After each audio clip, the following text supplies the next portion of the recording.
Hello, what's up? This is Silas. I'm back for another part of the Dishing on Dish series, which is a sub-series within the You Are What You Consume series, where me and my friend Steven just talk about different kinds of foods, specifically places that he's been to and eaten, and we'll get other people on there. But right now, Steven has been holding us through this thing, doing a really good job at it. Super excited about getting this series. He sent me the pictures, and without further ado, kick it towards Steven. Say what's up and tell us a bit about the restaurant we'll be talking about today.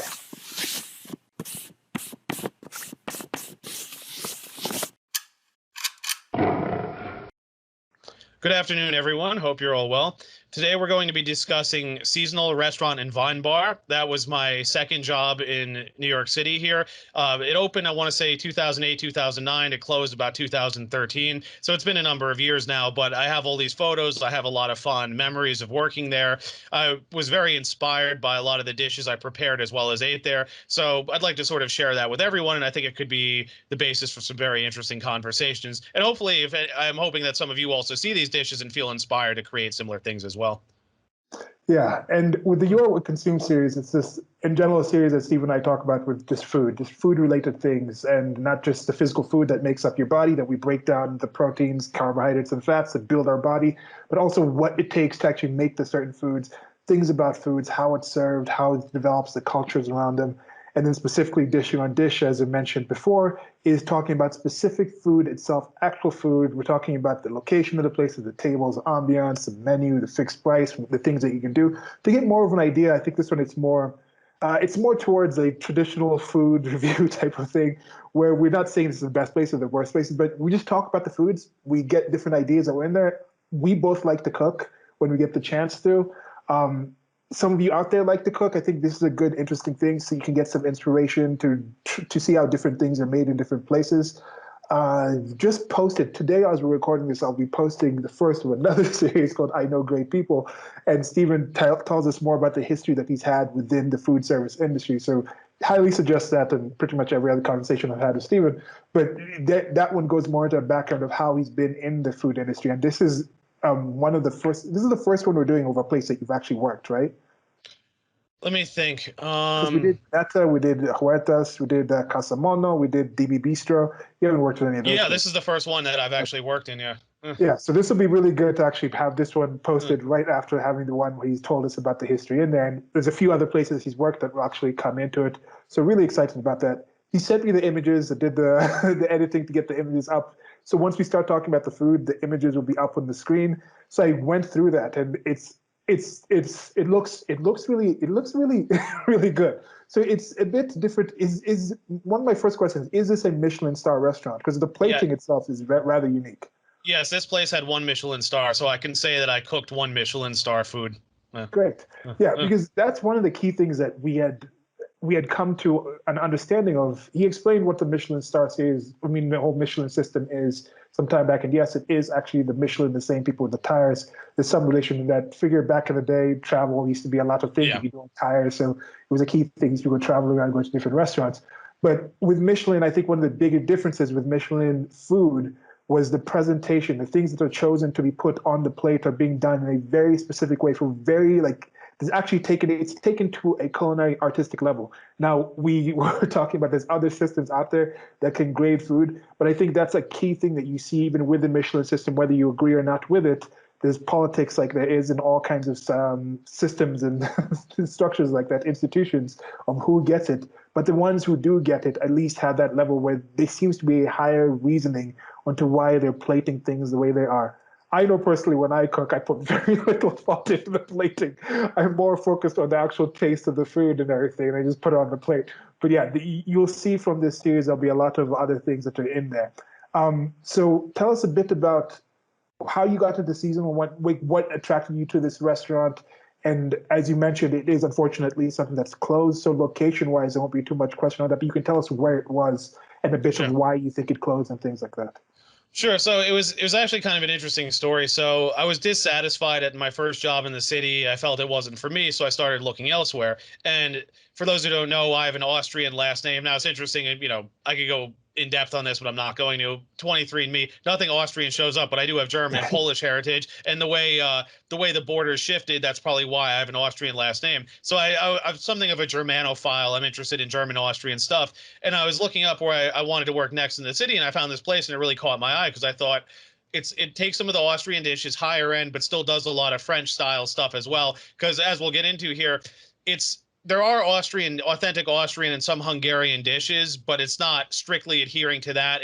They keep a few things for the sake of authenticity, and everything else is just kind of whatever. French, there's some, there's probably some Italian influence, there may even be some East Asian ingredients. I'm trying to remember now, but you keep a few of those dishes for the sake of authenticity. Plus, the two owners were Austrian as well, so I went over there. I trailed originally, like the trail went well. They weren't hiring at the time, unfortunately, but I started looking around elsewhere. I wasn't getting anything else, but the chef at the time, his name is Frederick Berzelius. He now owns a restaurant called Oscar in Brooklyn. Actually, that has 2 Michelin stars, by the way. He basically said, he's like, okay, I'll hire you as a floater to start if you just want help on different stations. And once, if someone leaves, I'll give you your own position. So I took that job, and I worked there. I worked there for almost a year exactly. Then I ended up working at Eddie and the Wolf, which I mentioned briefly in the burger episode. I worked there for over 2 years, and then after that, I didn't want to cook anymore. That was actually owned by the same people, and what happened was Seasonal was slowing down. So what happened was they're basically like, Seasonal slowing down, we don't need as much staff, but Eddie's does. Would you be willing to go there? We'll pay you a little more money. You'll get to work other stations. I was like, all right, because I'll get into it here. But in this place, I only did garde manger and pastry, which was actually one station, which is kind of unusual, but that's the way it was set up. And then entremet, the vegetable station, I did that a little bit, but not like regularly. And then I dabbled, like I went around and helped on the other station. It was a small kitchen. I mean, there were only 3 stations, and then the chef and sous chef plating. Occasionally the owners, who are chefs by trade, would come in and cook. So this place was located, what was it, 58th between 6 and, was it 50? I'm trying to remember if it was 58th, or it was about there. It was near Carnegie Hall. It was like maybe 2 blocks up and over. And it was right near the Essex House where Alain Ducasse had a place for a time. It's right Central Park South. It's like 2 blocks below that. So there's a Greek place there. It's been there for a while now. I haven't been to it. The reason I think it closed, it was a combination of things. I think that as impressive as the food was, the people in the area didn't really want it. Like, I kind of worried about that because it was one of those things where a lot of the guests there were older and like middle-aged people from Carnegie Hall, and a lot of them wanted like simpler food. So the problem is, like, when the place started going higher end, some of those people left because they're like, this isn't really our thing. And I think the challenge is that my bosses love the high-end stuff because that's what got the Michelin Star and got all this prestige. But if the people in the area don't want it, it kind of doesn't make sense. And then it's like, you either have to adapt to the environment, or you have to move the restaurant, or you have to do something. Because it's like, if you're just putting out food, it can be great food, but if the people around there don't want it, and you don't have enough clout that you're drawing in people anyway, it doesn't really work long run. There were issues earlier on too, where they used to give away a lot of stuff, like way too much.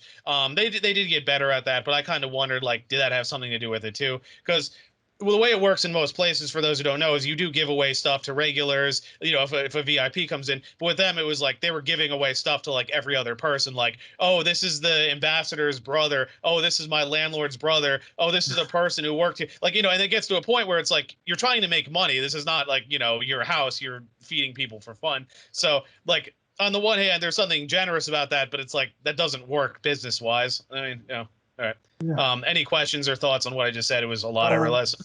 Yeah, I know you mentioned this a bit, of course, in the I Know Great People conversation. I think we discussed it.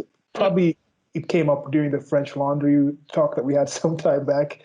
But you said floater, so that's somebody who goes between. It's kind of like a freelance, so like a mercenary. Not mercenary is not right, but a jack of all trades. So if somebody in the back in the kitchen is a bit short-handed, or there's a big order that needs a lot of hands onto one station, you'll be that person to help in that station, while everybody else who has a designated station will still be in that station because that station needs to go, right? You're kind of like 6-man on like a bench player. Like, not 6-man isn't really the same because 6-man only comes to a certain position. But anyway, you're just somebody. You're like extra hands for different positions, right?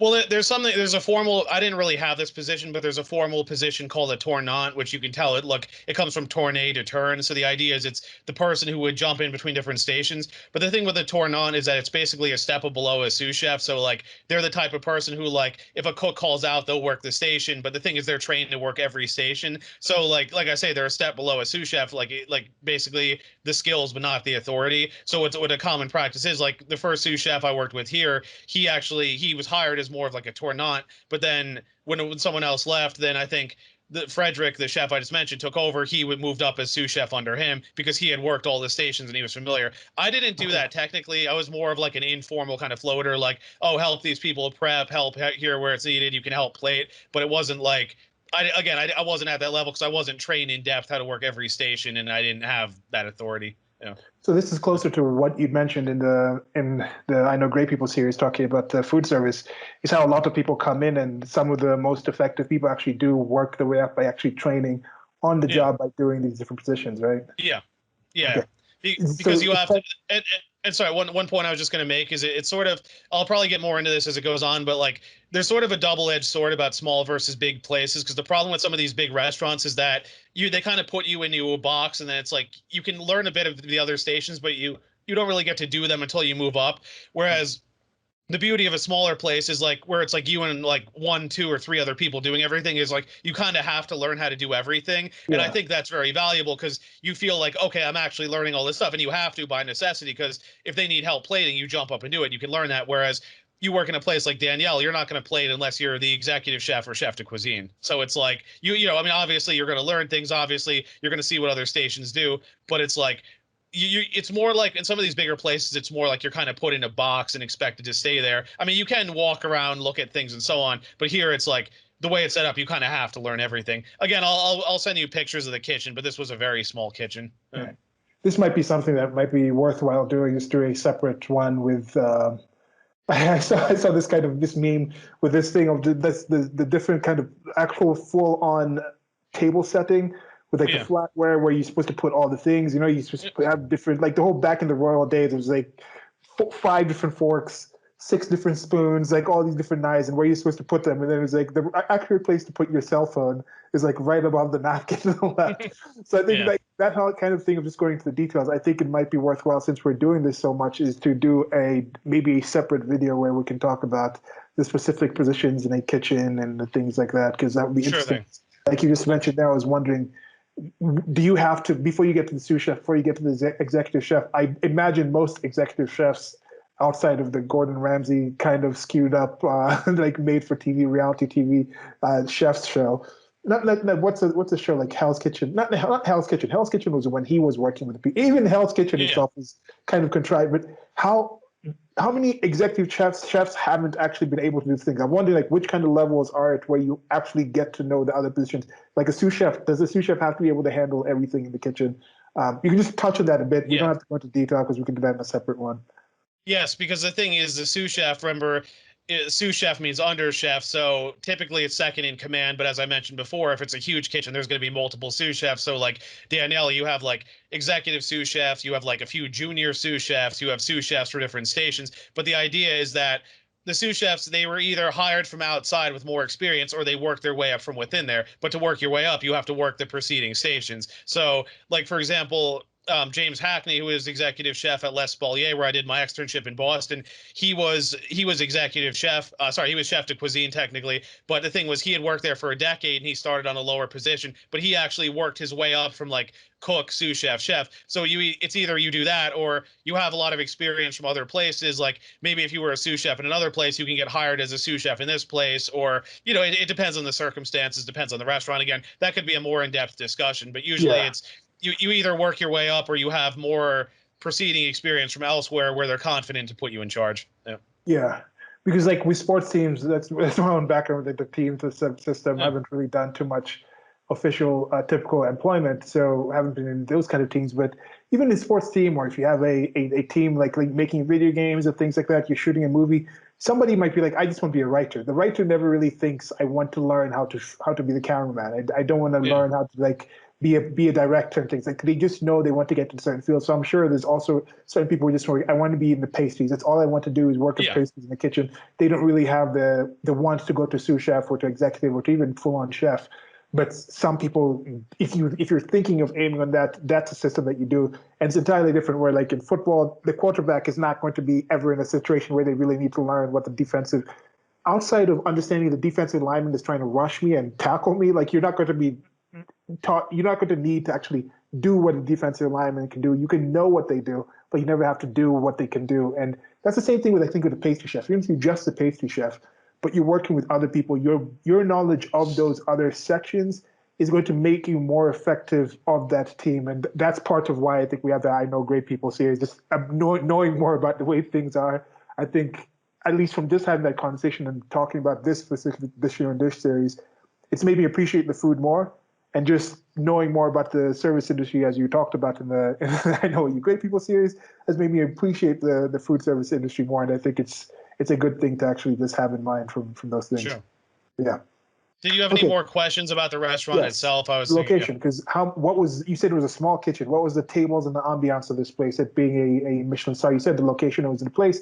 So some of these places do have a more bougie kind of feel to it. So I can understand if someone is going for a more just casual type of thing. You can also say, did it change for some time? Like you said, it started getting more. You said it started getting more. What was the term? What was the word you used? higher end. More sophisticated and more high grade. So was it a situation where you could just go in like shorts and just chill, and then all of a sudden it's like, oh, you got to wear you got to wear a blazer, you got to wear a suit and tie? Like, well, what happened to that? I'll send you the picture of the interior. It was modeled after a Viennese cafe. Some people, this was the one I think I mentioned in a previous discussion where it couldn't really be true fine dining because there were booth setups, and like the way it was, like, well, one of the guys who worked there kind of compared it to a hallway because it's this kind of like narrow setup. I mean, I think for what it was, it worked. Like it wasn't, it wasn't suffocating, but it was one of those, like, to be true fine dining again, you'd have to have tables spaced apart. You have to have white tablecloths. You have to be able to walk around the table completely. Whereas this was kind of like a Viennese cafe. So it's like you have some little tables, you had some booths. I mean, I didn't mind it, but again, if you want to reach a 2 or 3 Michelin star, you would definitely need a more sophisticated dining room. There was a bar area. The walk-in refrigerator was actually downstairs, so you had to go through the dining room to get there. Some people had issues with that, but yeah, it was kind of, it wasn't too far from the kitchen, so you only went through the dining room briefly, but some people had issues with that. The dining room, I mean, I thought it was kind of cool in a way, but like somebody made the comment that one of the issues with this was that the place kind of had a bit of an identity crisis, because it's like, on the one hand, you're putting out this elaborate food, but then the way the dining room set up, it looks like a cafe, but then the servers would dress higher end, like they'd wear suits and stuff, but they'd be more casual in the way they would deal. Hey guys, how's it going? All this. Whereas again, if you go to Danielle or Les Spalier, it's hello, sir, welcome. Good evening, sir. Good evening, madam. So like it was kind of that weird in between where I felt like he was sort of trying to play both. And it's like, I do think it's cool to have higher end food in like a more casual atmosphere, but like, I don't know, this was like kind of straddling the line a little too much in my opinion. There were about 70 seats. I want to say it was like 70 or like low 70s. I think the most we did was maybe like 120 something, because you figure, I'll get into it in the discussion, but there's multiple courses. So it's like, it's not one of those places you come in and get one thing and leave. Like you could, but that's not as common. Most people got either I'm trying to think if it was either a 3-course or a 5-course tasting menus. You could, of course, do your own too. So that was kind of contentious, because the idea of like, okay, are we trying to be higher end, or are we trying to be casual with higher end food? And I think there was a bit of a split on that. But the thing is too, the restaurant had opened about during the, like, right after the recession, or like maybe the tail end of it. So that's why the food was more casual at first, because the idea was, my boss was saying, he's like, we're opening a place, like, the economy's in the gutter.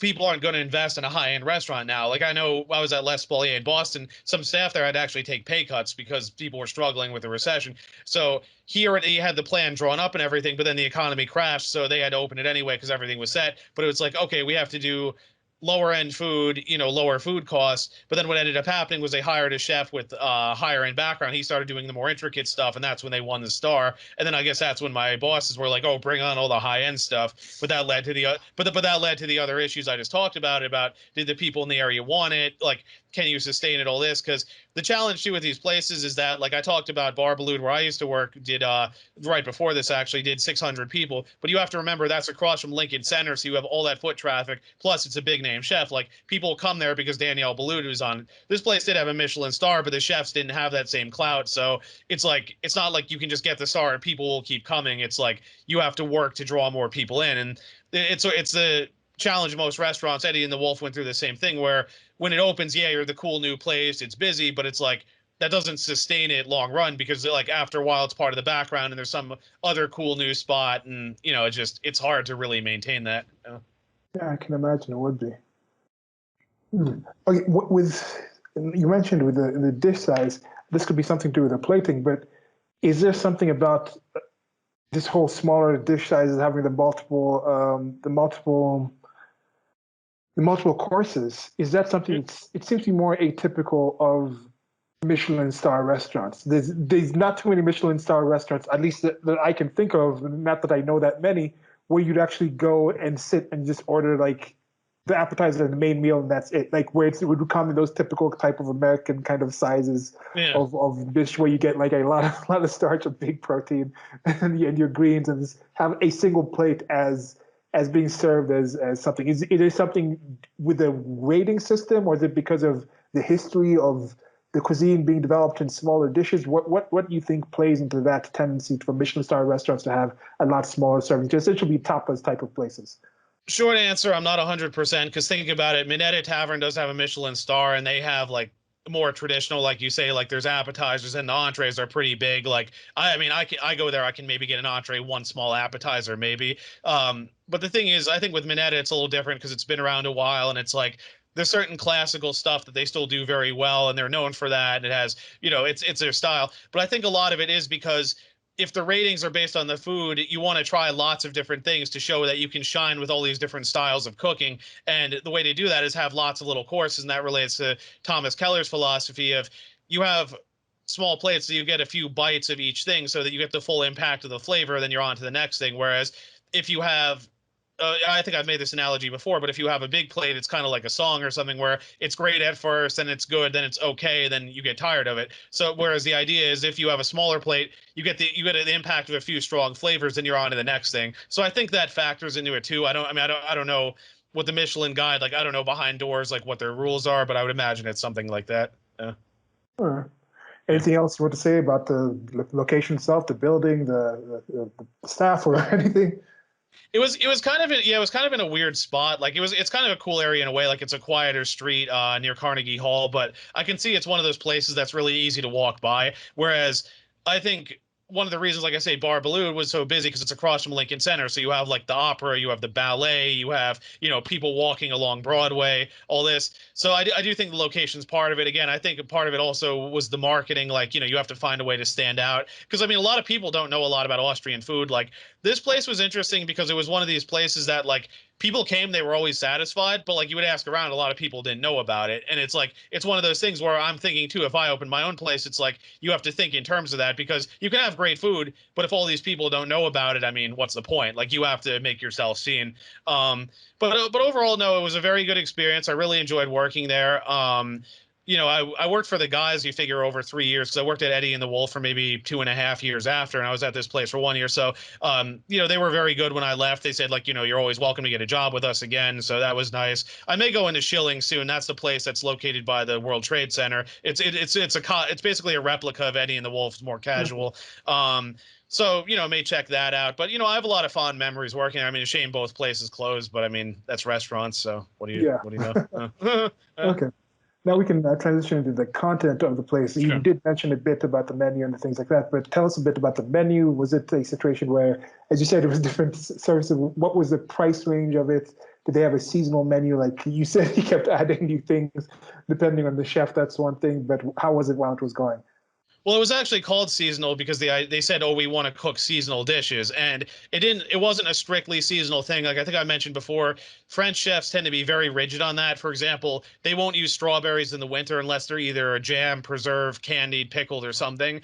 They strictly adhere to seasonal, what's in season. This place was a little more flexible on that, but we did try to adhere to that. So, for example, in the spring, you saw a lot of green things. Fall, you'd see more squash and other things. So we did adhere to that a bit more, but not exactly. And they just put the umlaut above the name to make it look more Germanic. And it's called Weinbar. My boss Wolfgang, I can send you a picture of Wolfgang and Eddie. We can put that up too. His family was involved in the wine business, so he was very passionate, knowledgeable about wine. So the place had a very nice wine selection, good beer selection too. I drank a lot of beer when I worked there.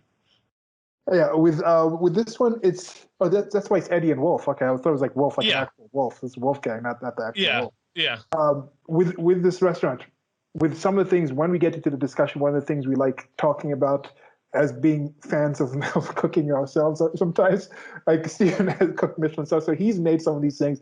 So I think he's had a good enough input on the other ones as well. He's just familiar with the food. But one of the things we normally go into is saying like the difficulty level of the actual foods in there. Yeah. But in related to that, is there any cookbook that was related to this restaurant while it was still up and going or no? No, although I think I have to check, but I think Frederick, the chef I mentioned who hired me, I think he did release one for Oscar, his place, and that has 2 Michelin stars. So I may try and see. I had heard about that. I don't know if it's out yet, or I think he went through with it, but I'd be curious to check that out because that was a lot of these earlier dishes. I'll get into it, which were his dishes versus the German chef who I had later, but a lot of that's like his style of cooking, so it'd be cool to have a cookbook that has a lot of his ideas in it because he's very talented. He's from Sweden actually, which is interesting, and you can see a lot of Scandinavian themes. Like he has cured fish, smoked fish like mackerel, a lot of dill. He likes dill, cucumbers. You can definitely see the Scandinavian. And then the second one is a chef from Germany. I think he moved back there actually, so you can see there's some like German dishes too, which is pretty interesting. Okay. Yeah, so I think if you're good to go, we can get into the actual discussion of the food now. Sure. And as you mentioned, this is Seasonal Restaurant and Wine Bar. I was about to say again, because when I got this, partial dyslexia, or just it being a different language, most of these are going to be in German, so I shall be butchering a lot of these names. Shall do my best, but Stephen will come in pinch hit after I've butchered it. But I was thinking it was Seasonal and Restaurant and Webinar. I was like, Webinar? So my kind of mind went to that. But yeah, I'm looking forward to this. As I mentioned, the dishes look really, really great. Apologies for some of them out there. This was done. This just shows that Stephen and I were kind of set to do this eventually. For those who believe in the gods out there, maybe it was something destined. Because he has been taking picture of foods way before he had his Instagram to actually post things on.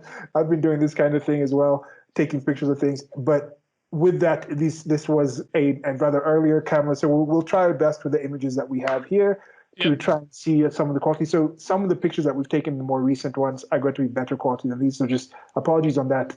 As we develop this, we're going to do this. But there will be some also, because you have other restaurants that you've taken pictures from in the past, but we'll talk about. Anyway. So. Yeah, there were a few dishes I didn't even want to include in here. Like there was a plum dessert that actually was a nice dessert, but the photo was so blurry I thought we can't use this. And then there were other dishes where the quality of the photo is decent, but I didn't get all the components, but I don't want to read off half a dish. So again, I apologize for some of this, but I had my old obsolete phone and a digital camera at the time. So this is because remember, these were taken like 2010, 2011. So whereas a lot of the other stuff you've seen me post was like last year or 2 or 3 now. Yeah, it's still going to be a lot of stuff. We're going to do this probably in 3 parts. This will be the first of those 3, just from what we've talked about in the past, and the amount of dishes that we had there. I think this will take around 3 parts to do it. We tried to keep them to around an hour and a half a section, and wherever you're listening to this, whether it's will eventually, if you're watching the video, below somewhere in the info, there will also be the menu sort of thing, or a chapter, so you can jump between the dishes and see which dishes are actually there. So you can put it on 2 times speed, or you can watch in certain things, come back to them. You don't have to take this all in at one time. As you mentioned, it's different courses. You can do a couple of courses, leave, come back another day, have some more courses. But yeah, so thanks, Stephen, again for sending these over. You're welcome. And I think most of any one of you who has watched this already, you guys know, but I'm doing this sort of lighter to heavier. So I'm going to start with the amuse bouches, and I'm going to go to like appetizers, entrees. I'm going to end with desserts. And, there's not an exact formula, lightest to heaviest, but it's like roughly kind of in that direction, just so you know. Yeah. Okay. So the first one, here we go. This one's going to be a bit easier to say compared to some of the ones in here, but here we go. Valentine's Day amuse bouche, which is beet sphere, pickled beech mushrooms, smoked almonds, and pickled beet. Sure. All right. So as you can tell, it's the amuse bouche, or amusement for the mouth. It's the first little bite you have at the start of the meal. This was on the Valentine's Day menu. So the way the beet sphere is made, you're going to see a lot of spheres in here. It was a common theme among both the chefs. I guess they just like the style. What it is that you take a liquid, either a puree or a juice, and you mix it with agar-agar, and you put it in these. It's actually half a sphere technically, but they call it a sphere. And you put it in the mold, and then it cools, and then it solidifies. So it almost has the texture of, I'm not almost like it's like a little tougher than Jello, but not quite as thick as a gummy bear, like something in between, maybe a little on the softer side though. So with this, it was it was either beet juice or beet puree with agar-agar. You put it in the mold, you mix it, you let it sit, it cools, and then it solidifies. So then you just put that on the plate. Pickled beech mushrooms, I think that's self-explanatory. The smoked almonds, if I remember correctly, we smoked a lot of things in pans ourselves, so you get a perforated pan, you put the almonds in, you put another pan underneath with some wood chips, light it on fire, let it sit. So the almonds absorb the smokiness. And then the pickled beet, the way that you do it with these beets is that you slice beets super thin on, you can actually use a deli slicer. So the beets are like paper thin, these round slices. And then you pour pickling liquid over that. So it's hot pickling liquid, so it actually cooks the beets. And then it cools down, and the idea is once you serve these, they're cool, but because the beets have been cooked, they're a little more flexible, so they make like a little like rose or flower shape, where they take tweezers and kind of like pinch it and put it on the plate like that. It's kind of nice. You're gonna see these beet florets, I don't know if we want to call them that, like beet flowers or whatever we want to say, on a few different dishes. All right, thoughts and comments? Yeah. um, so the beet, what's the taste for this? Is this towards sweeter, like, because there's a sweetness of the beets? People think they're supposed to be sweet because you can make sugar out of beets, but the beet itself is not that sweet when you actually have the beet. And then, but the pickled beet aspect, that seems to be a rather interesting thing to go with that. But then the preparation you mentioned for the beet sphere, does that get a more sweeter taste out of it, or is it more tangy? Yeah. Okay. Yeah, so the sphere itself is sweeter. Then you figure you have some acid from the mushrooms and the beet, because those are pickled, and then the smokiness of the almonds. It's not universal, but amuse bouches are almost always a little more acidic, because the idea is it's something to sort of wake up the palate. So it's common to have pickled stuff on one of these dishes. Yeah. Yeah, well, with this one, I've seen those beech mushrooms before. I didn't really put two and two together. Those were called Yeah. beech mushrooms. But Yeah. this one, the ingredients seem to be easy to get, but the preparation, as would probably be a lot of the things, it's a Michelin Star restaurant. So some of these things, the preparation, the challenge level for making all those things in that kind of way seems to be rather high. Well, the spheres actually are not terribly hard to make, because you need either like a juice or puree, agar-agar. I know you can either order it online, or there's certain specialty stores that sell it. And you may have to figure out the ratio if you don't have a recipe, because agar, think of it like gelatin or something. You add too little, it won't hold; too much, it becomes like rubber. So you have to find that in between point. But the thing is, you could flavor different juices or purees with agar. Just pour them into these molds, which you can buy, and then you just cool them and just pop them out, and you have that. So I was saying that we had a petit four. Unfortunately, I didn't get a photo of, but it was actually with pumpkin seed oil. Pumpkin seeds are very big in Austrian cooking, and it was pumpkin seed oil. There were a few types of sugar. There was gelatin, and that was actually mixed together and then put into these molds. And it was the liquid was hot when you did it, but then it cooled and it solidified, and you had like a little almost like gummy bear type thing, but it was in this sphere shape. And then we would dust that with a citric acid powder, so it tasted almost like Sour Patch Kids. It was really nice. I wish I had photos. I mean, it's not much to look at, but the flavor was really interesting. Yeah. All right. Yeah. What was the price range or stuff like this? Around. Well, the amuse bouche is included on the menu, so Okay. like amuse bouche, you get it automatically no matter what. Unless if you have a certain allergy or restriction, they might make you an alternative one, but usually you just get sent it automatically. Okay, so it's like the breadsticks. Yeah. Like insulting it by calling it breadsticks, Well, but it fits the same thing. The form is the same. The function is the same, I think. The form is different, but the function is the same. Well, my friend who worked at Danielle said that even if you sit at the bar at Danielle and have drinks, they send you canapes automatically. So it's a similar sort of thing. Yeah. All right, good stuff. I don't really have too many more questions in this one, but No. anything else you want to add to it? Nope, that's all I have. Okay. So moving on to the next one, we have, make sure it's the right one. This is amuse bouche again. It's butternut squash puree, cured fluke, roasted cauliflower, cocoa nibs, and red onion. Interesting. Sure. So this is pretty straightforward. Butternut squash puree. You roast the squash, you puree it, brown sugar, salt, some butter. You put it into a piping bag. It gets piped out onto the plate.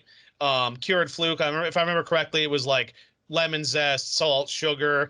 Fluke, for those who don't know, it's a summer flounder. It's one of the lighter of the flatfish, like lighter in terms of flavor. It's very lean, very delicate. The roasted cauliflower. The cauliflower was actually deep fried. It tasted great, but the thing is, we didn't want to put deep fried cauliflower, so we just said it was roasted.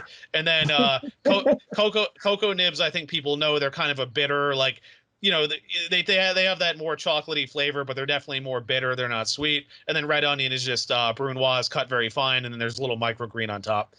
Fairly simple, interesting mix of flavors, but it worked really well together. Yep. Okay.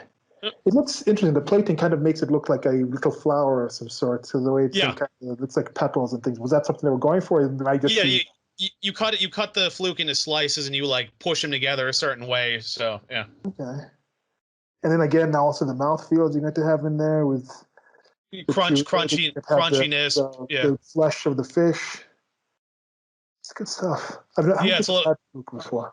Cocoa nibs are a little crunchy and bitterness versus the sweetness, and then the cauliflower has kind of this. If you fry cauliflower, it has kind of this nutty flavor. It's really good. Like I said, we just didn't put fried cauliflower on the menu because it just sounds kind of, I don't know, low bar.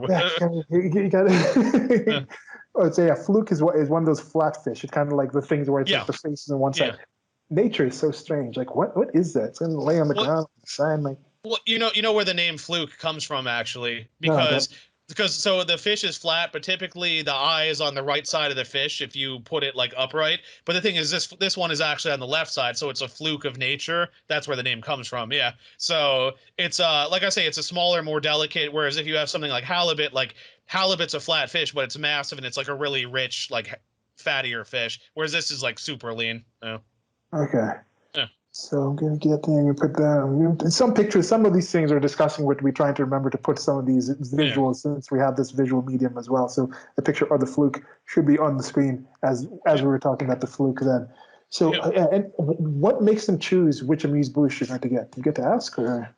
No. It's whatever the chef wants to do. Like I say, it changes depending time of year. So this was probably like fall if he was using butternut squash. It also depends on probably like, if we can get a good price on fluke, we'll use that. And then like they'll get a whole fluke, they'll fillet it themselves, like, cure the fillets and slice them up and then give them to like garde manger to plate. There's that.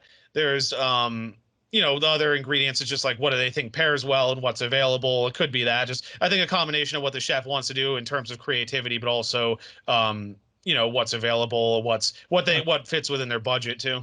So at any given time, they normally have like two different amuse bouche they can give.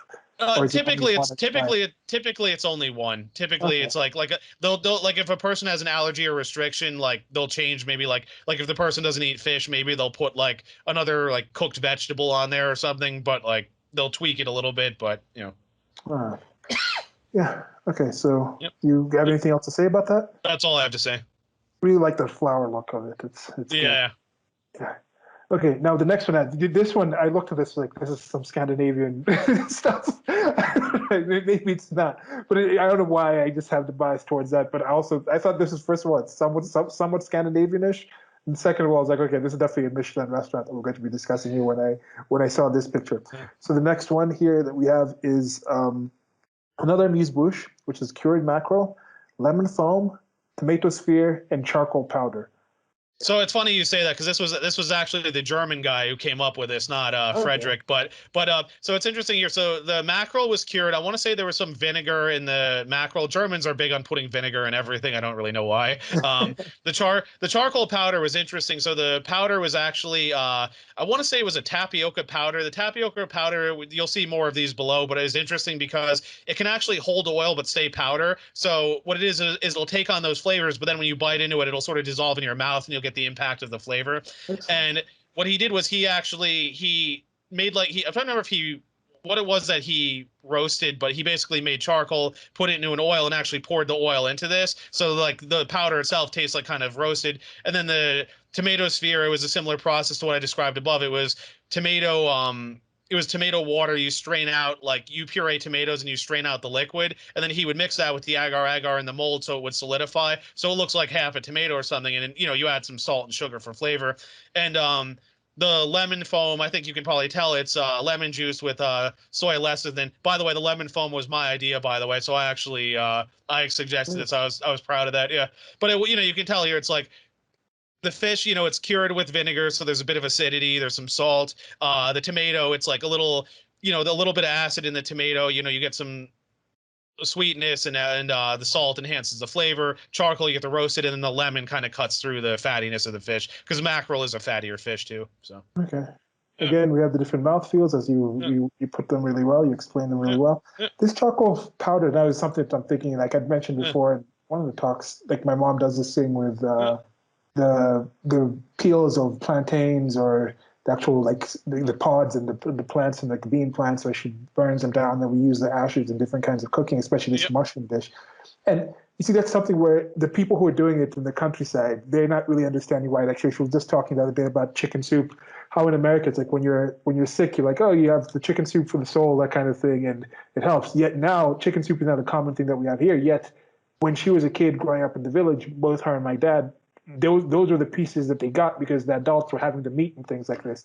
So the kids would be given this boiled bones and like the actual legs of the chickens and things like that. And then she's talking about now that she's looked into more, she understands there's collagen and all kinds of positive things in there that really help kids. And now you have people in the West searching things like these out, like even the agar-agar you're mentioning here, that's a form of collagen or some kind of thing. And now you have health food industries, people going to like gluten-free, where now you can easily find some of these things because these were things that used to be used in the actual back-end manufacturing of certain foods that are now actually made useful for people. Because if you have gluten-free flour and you still want to make baked goods, you need to add the actual collagen aspect to it. So that's kind of interesting, just seeing how these things go around. So I'm now wondering, is there something similar to this charcoal powder? Now, if I was going to make that mushroom dish and use that charcoal ash, the ash that my mom used, would there be a way to actually develop it? And that's a different conversation that we had talking about how does something go from just something that people just make in their village or in their home or in their mom's kitchen get to the point where it's now something like this. Like I'd be very curious to see when did the whole charcoal powder type of thing come into this whole thing. Do you know anything about that in particular? Have you seen it at any other restaurant, or was this the first time you were introduced to charcoal powder being used in this sense? It's the only time I've had it. I mean, I've had liquid smoke. Like I say, there's a dish with that in it. We'll talk about below. There was scallion ash at Casamono on one of the dishes there. But the way it is, you notice with the ash though, it's usually diluted with something else. So you figure with this charcoal powder, it's the ash mixed with the charcoal ash mixed with oil poured into the powder. So it's not like you're eating straight ash. There are a few things that will sort of soften the flavor a little bit, but you'll still have that kind of like, you know, roasted flavor which goes with the other things. But I've never seen anyone else do charcoal powder. I mean, I'm sure someone does, but I haven't really noticed. Okay. Yeah. Yeah, and also tell us a bit about the lemon foam. What inspired you to think to add that to this? You remember? So he was thinking about doing something with vinegar, but then I'm like, well, how about lemon or lime? He's just like, great idea. And then he's like, he thought, well, it's pretty easy. You get soy lecithin. Soy lecithin, it's used in some other foams here. I'll explain when we get to them. It's an emulsifier, and it actually, if you blend it into something, it'll actually thicken that thing, and it'll make it into a foam with the hand mixer. It'll whip air into it, but the lecithin will make it stay a foam.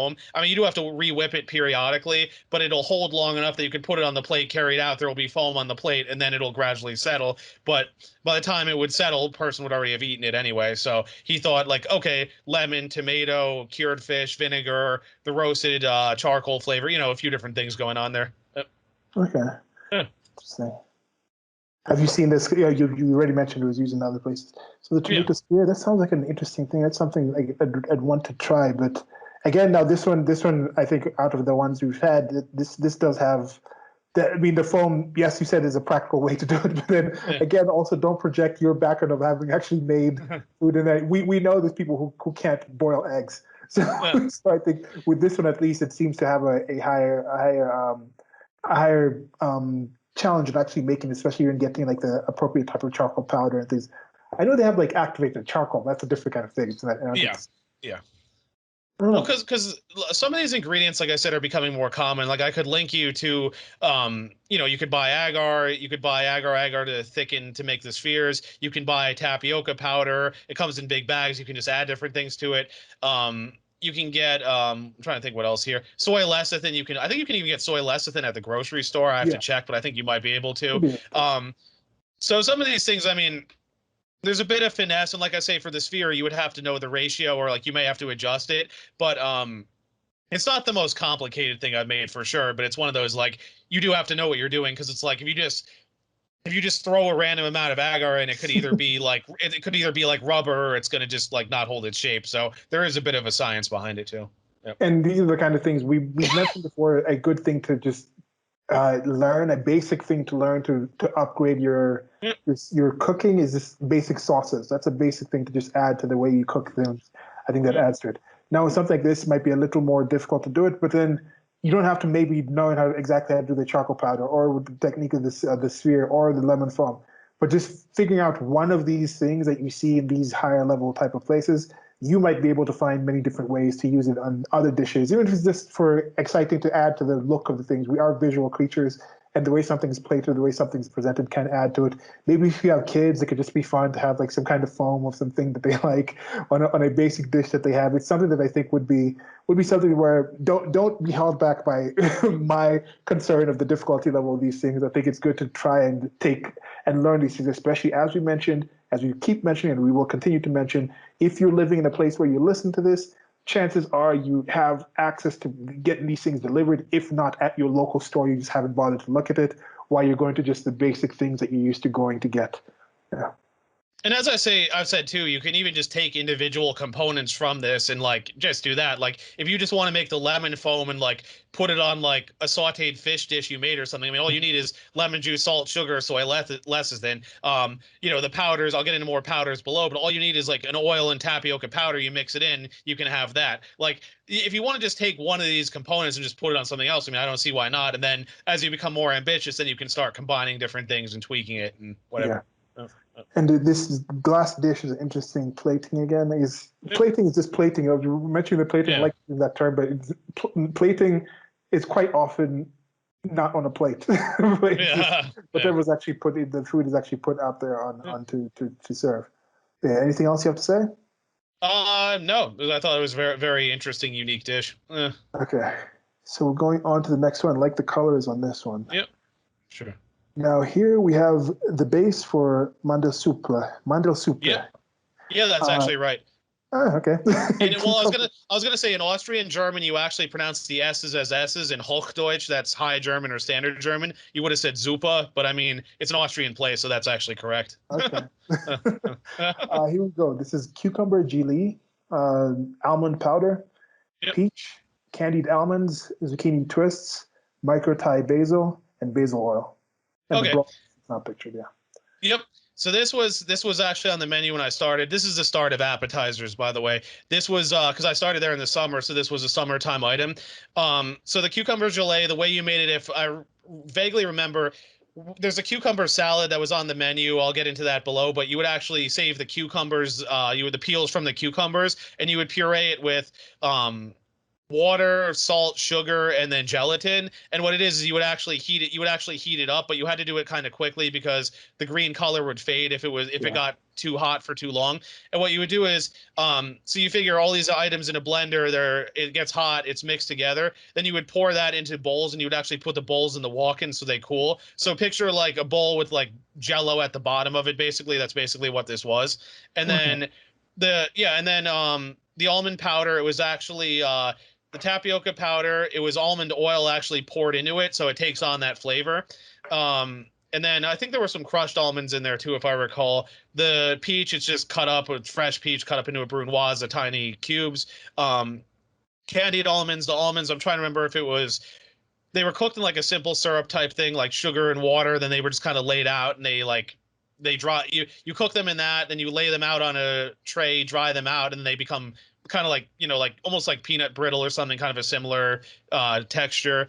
basil oil. You puree basil with the oil, so it gets that deep green color. It does taste like the herb itself, but it's more for presentation rather than a major flavor. The zucchini twists are very elegant, but pretty easy to make. I wish there was a way to visualize it, but what you do is you take a zucchini, you slice it through the middle long ways, and then you take the slice, you cut through the middle diagonally, and you actually roll it up so it's a little twist.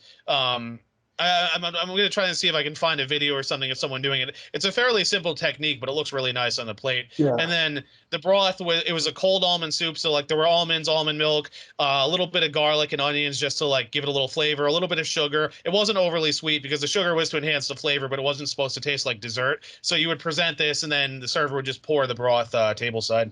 Very nice. Yep. Yeah, cold soups are rather underrated when it comes to soups. Soups are intended to be served cold. I think Japanese cuisine would be another one that has a lot of cold soups in it. I don't know too well about other. In fact, not too many cuisines have soups in them to begin with. Yeah, I think it's underrated. Russians have borscht. I know. So I was looking in Abraham's cookbook. I bought him the Jewish cookbook, and they have a bunch of cold soups as well. Like they have their own version of borscht. There's like cold fruit soups in a Polish cookbook I have. A few people do them. I haven't like explored really in depth to say. And then there's gazpacho, the Mexican soup with tomatoes and peppers and stuff. And I've also had watermelon gazpacho. That's really nice. Yeah, and then also with the colder soup, these things in these different shapes and mouthfeels will maintain that they won't just get soggy into it. Is the white on the plate here? That's the almond powder. Correct. Okay. Yeah, that's interesting, and I'm glad that you said the basil is. I know micro basil, it's like small, but still basil is a very strong flavored thing. So that preparation kind of reduces the flavor. So the soup is more, so it's kind of like a tinge of basil in there, right? Yeah. Okay. Interesting. I mean, yeah, that just looks really cool. It's that little thing at the bottom of the bowl that you put in there, and of course the white bowl that's going to get the colors out there. So some thought being put into the presentation of this. But yeah, it's a really creative way to use up cucumber peels too, because typically what do you do with cucumber peels? You typically throw them out. But I guess Frederick, that was a Swedish guy, I don't know if he learned this somewhere else or he figured it out on his own, but he figured out, why don't I puree, the peels with gelatin, sugar, water, a little salt, and then it's like, you have like a gelatin basis for something else. I mean, it's a lot better than throwing them in the trash.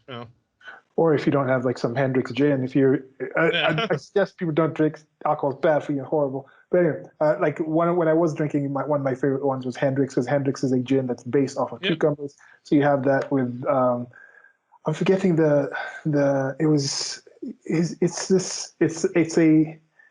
a tonic that had this like stag on it. I'm forgetting. My friend Lucy had told me about what it was, some British one. But anyway, that, and then with cucumber pills. Amazing. If you like gin and tonics and you haven't had that, Hendrix with a good tonic and what's it called, and cucumber peels, excellent kind of thing. So yeah. No, anything else you have to say about this? Not really. No, it was really, really cool dish. It was fun to make, and I got to taste it too. It was very nice. What was like a price range on this? I mean, we'll still ask. I'll still try to remember to start asking some price range, just out of habit. So if you see something, if you like something like this, and you think you're going to find it somewhere out there, you might get some range, even though we know this place has been shut down, unfortunately. Yeah, I'm trying to remember. Some of these prices I'm not so sure on. I think it was on the lower end because these ingredients are not expensive. It's more the finesse. So I don't know if I want to say it was around $10 or I don't know. I'm kind of guessing at this point because it's been a while. Okay. You ready for the next one? Yep. Okay. So here we go. Now there's like a different language. It's okay. This melon and topf, or is it melone? Melone. Okay, melone and topf. Yep. This is heirloom melon, quark, pumpkin seed powder, frisee, heirloom tomato, baby cucumber, baby fennel, licorice mint, and hearts of fire greens. A lot of babies being eaten here. So as you can probably tell, this was a summer item. This was on the menu when I started. Of course, melons, heirloom melons are balled out. I'm not sure exactly what type of melon. I think he went to Union Square and picked out certain ones. The tomato you can see here was cut into a square, sort of the interior put on the plate. Quark is underneath. Quark, for those who don't know, it's similar to yogurt. It's like a warm curdled milk. It's like milk that sort of curdled to a certain point and then cooled off. Then you serve it like yogurt. You can add different things to it. This one wasn't overly it wasn't overly sweet. Like I think there was a little bit of salt in it, but it's not supposed to be overly sweet. Plus the melon is sweeter. Pumpkin seed powder, just pumpkin seeds toasted and ground into powder. Frisee is a bitter green. You can see licorice mint. I think you can kind of imagine what that tastes like. Hearts on fire. And then there was a baby cucumber that was shaved super thin, just as sort of texture and flavor. Yeah, I think that's about it. Very, very summery dish using a lot of seasonal summer ingredients. Questions, thoughts, or comments? With these quark, I mean, sorry, the quark. I was going to say, with quark, I haven't heard of that before. With the baby stuff, Yeah. this is like, is it actually stuff that's made to? Is it a breed, a strain that's small, or are they just they just harvest the regular plant early in its cycle? They just harvest it earlier. Like you think about with like with these like little mint, they harvest them as they're like barely budding, and then they like whereas like if you were to take full grown mint, they'd usually cut up the leaves into pieces and put that in something, or maybe do like a whole leaf like in like you've seen in a drink or something. But for this, the idea is you can put the whole thing stem included on the plate, and you still get the flavor, but it looks a little more elegant and delicate. All right. Yeah. Yeah, because also the taste is a little less subdued. With some of these things, this is another complaint I have about certain foods in the United States of America due to the massive industry that is the food service industry. That whole situation where you get things off season. The reason you can get certain foods at all times is because they're harvested before they've actually ripened. And part of the natural process of ripening is they get the full flavor and the full nutrition of it when it ripens on the actual plant when it's still alive. Like you get to that key point where there's as much life force in that as possible. And that's also, in many cases, a flavor if you're not going for a dish that's pickled, or some dishes are, in particular, you want them to be rotting. And actually, some of the ripening aspect actually is, it's kind of it's kind of like a bell curve of rotting. Like once something is ripe, it's ready, and then once it stops being ripe, it starts rotting. Like at that point, it's already going to that kind of point. But anyway, so when you have something at this earlier level, it's going to have a lighter taste, and that's one of my complaints about things in the United States of America and a lot of places in the developed countries. Less so in Europe, I think, because they have this closer attention to, I think, seasonal things and fresher foods. Is they'll get the food when it's not yet ripe, and then they'll ripen it artificially, or they'll freeze it they'll try to halt that natural process at a certain position so it's available all the time where you can ship it. And then that initial process does not necessarily obtain the same amount of taste. You'll have a same basic taste across the board of like your basic banana, you'll get it from a place. Whereas here in Kenya, you'll get different levels of bananas. Sometimes some will be sweeter, sometimes some will be raw and not as good. But once you hit those ones that are higher, it's a thing of bliss that I think is missed out in certain places. But here it's different. Here it's done for a purpose for the baby, so it's not. First of all, they're smaller on the plating, but I think the taste itself also in general is not as strong as it would be for the full plant. Like if you had a full leaf, like mint leaf, just like with a baby basil that we talked about. Was it baby basil?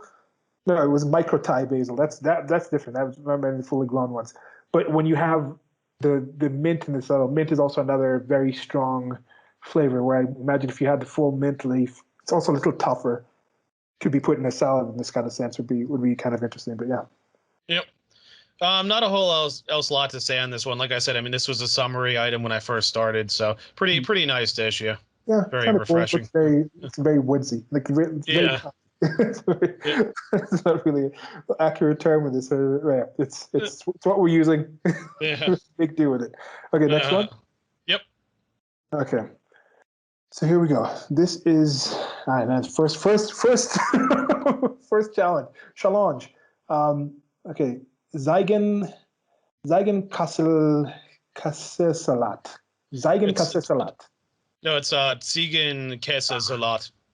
Ziegen? It's literally Ziegen. Like you say the Z is like a TS sound, like it's Ziegen. Kessa. The A with the umlaut is either a long A like A or eh. In this case, it's eh like Kessa, and then Salat with a salad. Okay. Yeah. Ziegenkäsesalat. Closer, yeah. It means literally it means literally goat cheese salad. That's all it means in German. Yeah. German. I was kind of joking around about this. I was like, once I started learning the German language or hearing about the German language, I was like, I kind of understand Hitler now. Like that's kind of Flag. We cut that out. But it's like if I was walking around hearing people speak like this, I'd be like, I'd be angry too. But that's yeah, poor taste. But that language itself, it just sounds like an angry. Like I can't imagine like somebody sweet talking somebody in German. It's just some languages just don't. Whereas like Portuguese, it's kind of hard to imagine someone being like angry in Portuguese. It's such like a flowery, fluent language. It's like Portuguese is kind of like human elvish, where like German is like human orcish.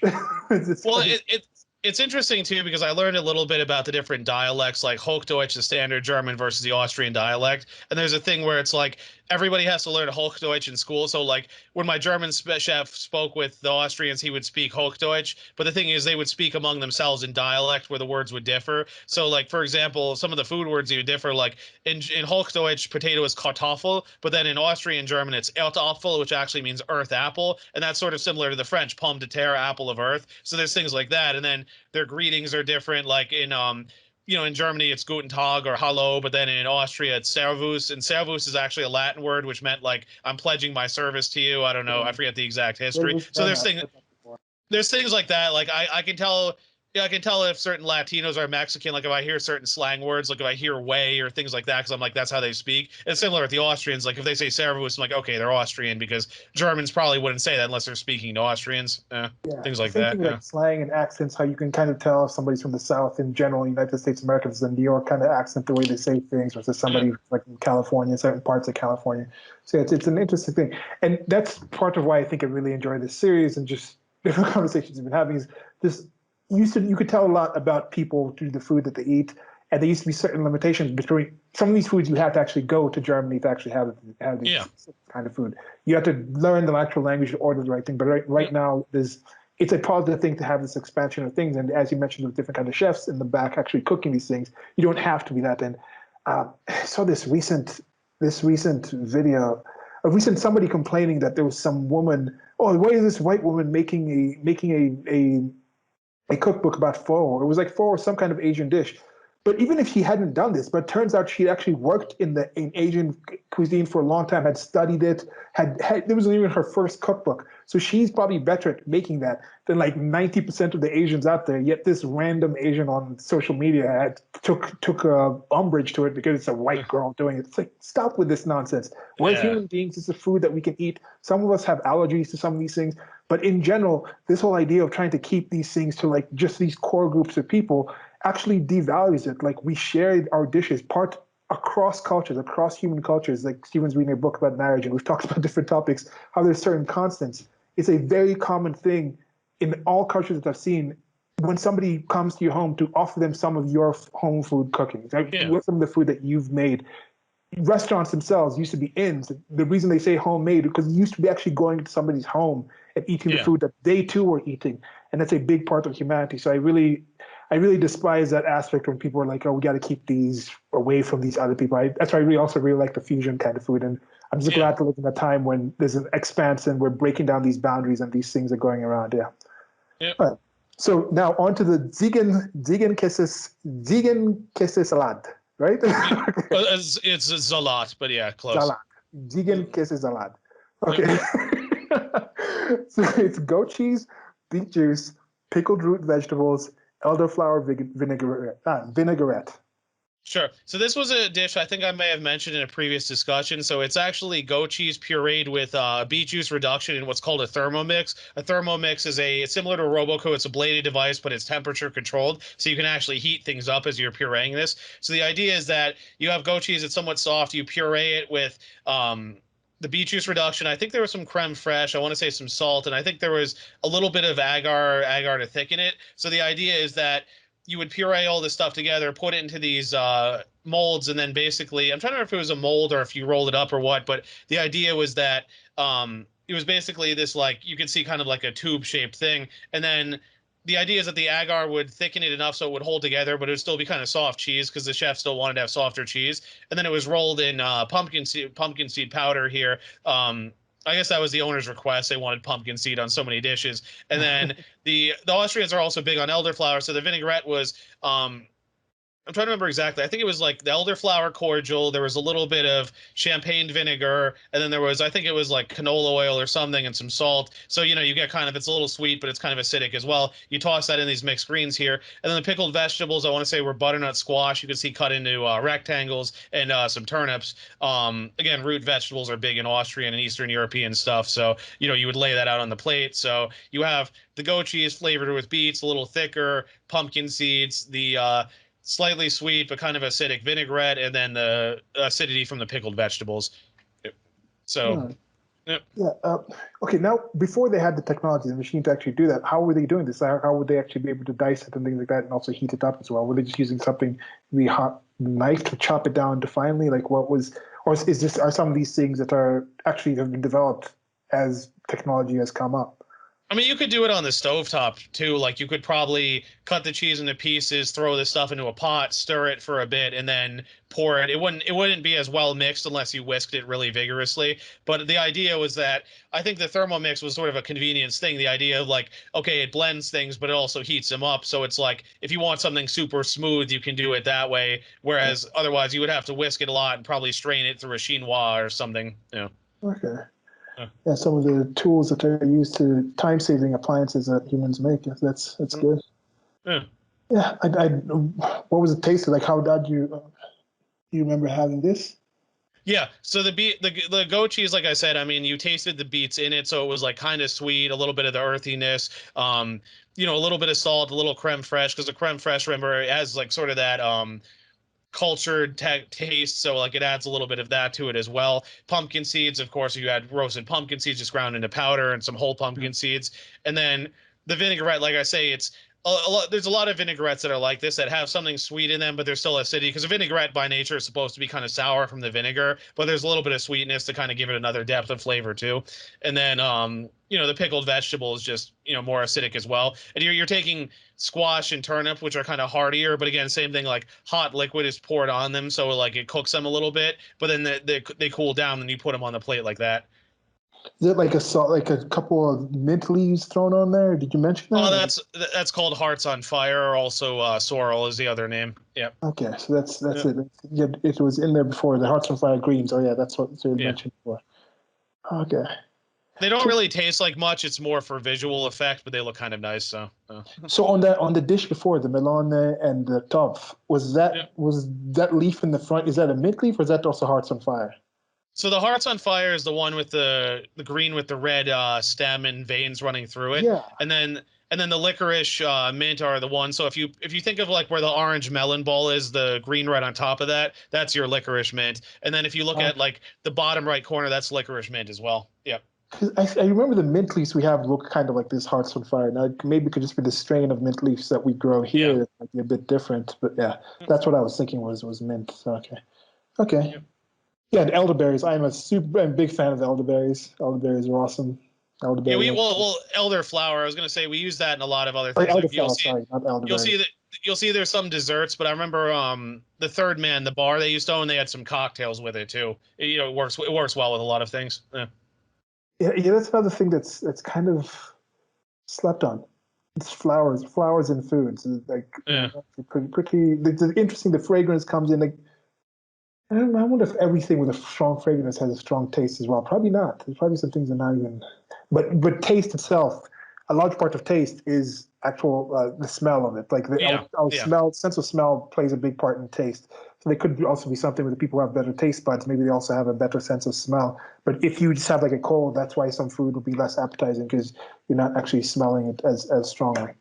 Yeah. But also, I'd point out there's a lot of sugar in the cordial, so that pulls the flavor forward too. Whereas, like, if you were just to put like flower petals in the dish, they wouldn't taste like much because the sugar, Gray Kuntz's elements of taste, he points out how sugar and salt, he calls them flavors that push, they push the flavor forward. So Mhm. if there's a lot of sugar plus some salt, that'll really make it taste like something. Yep. Okay. Yeah. I think I should remember to put the elderflower picture up there. It's just up there. It's up there on the screen right now. If you're actually Cool. watching elderflowers, before we go into the next one. So, you ready for the next one? Yep. Okay. Next one we have is Austern. Austern? Alston, yeah. Austern. Okay. This is a Valentine's Day version of the Austern.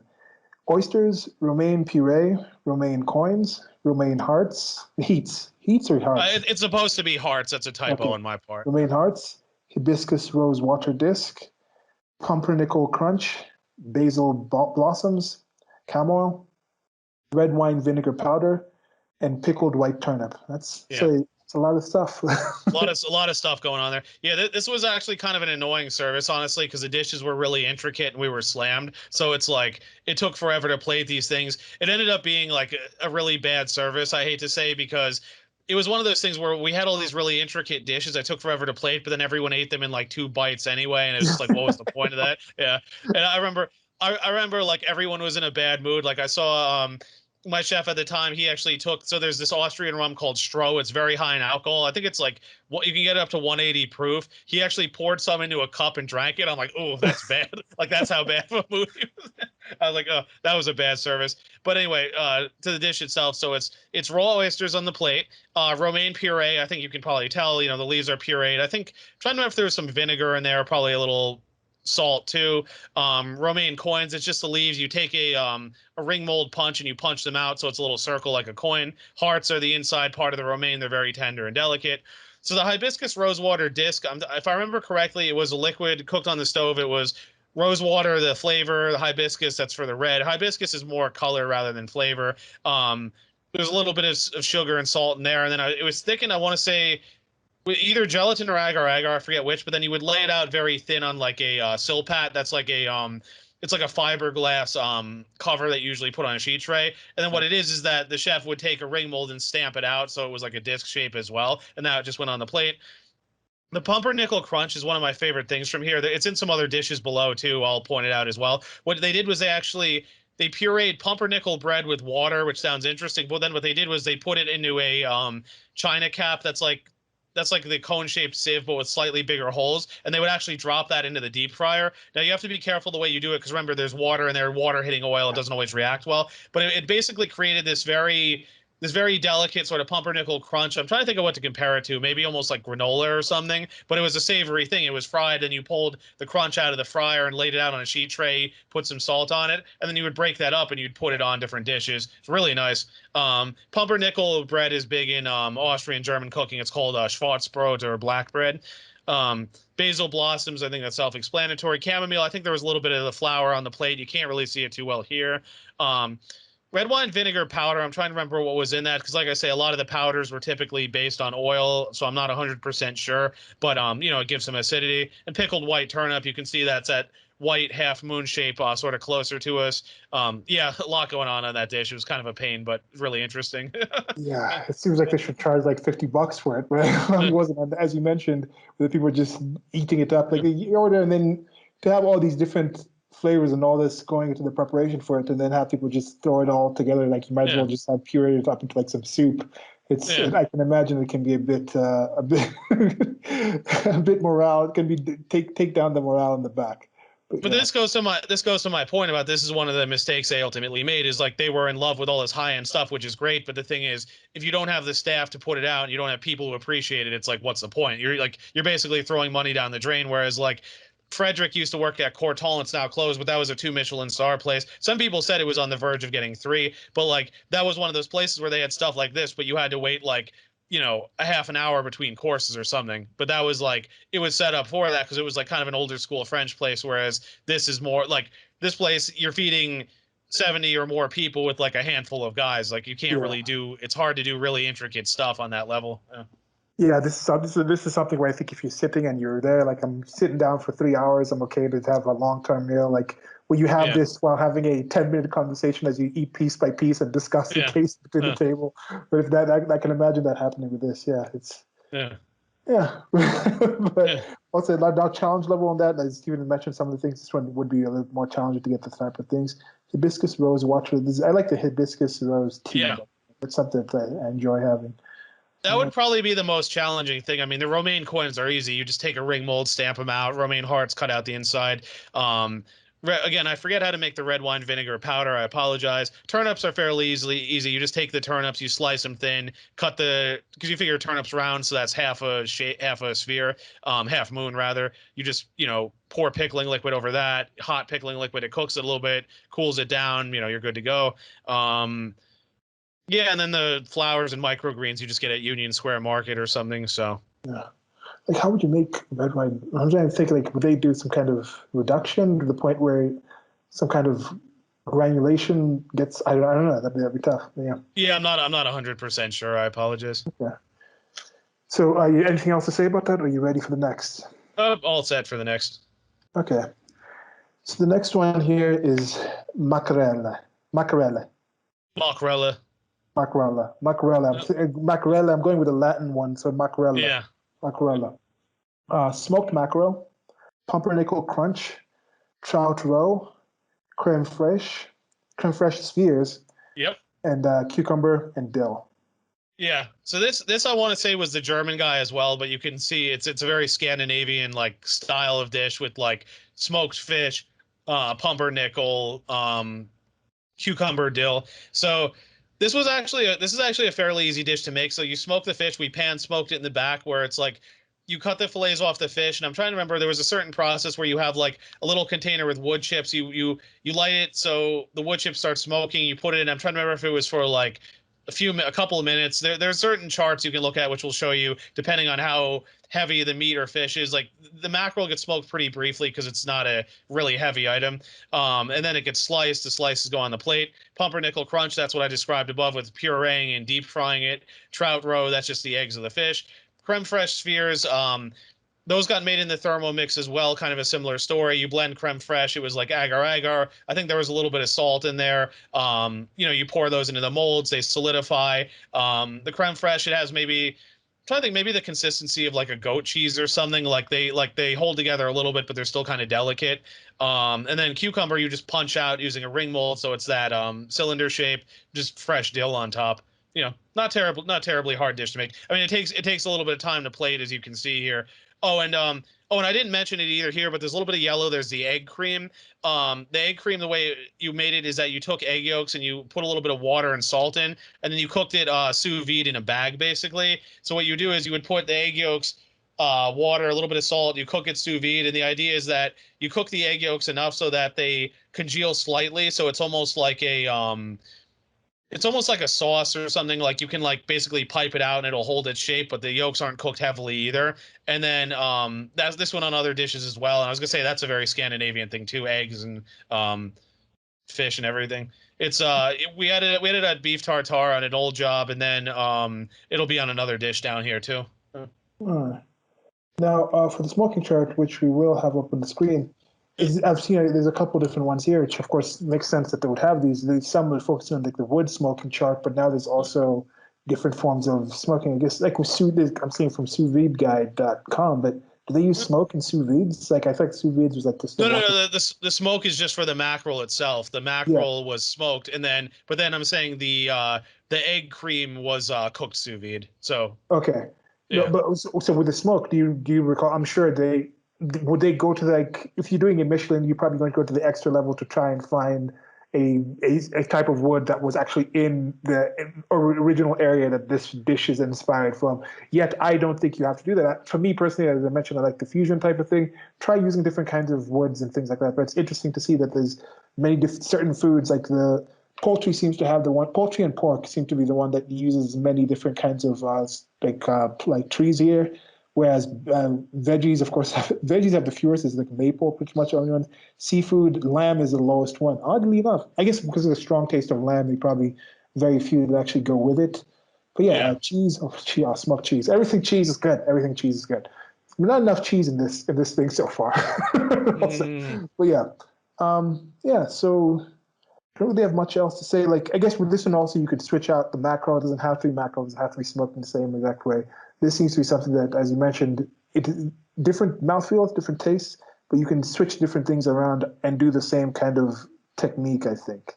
Yeah, you could even do salmon instead. You could even like if you don't want to do it yourself, you could even buy smoked salmon and maybe make these other components, pair it with it.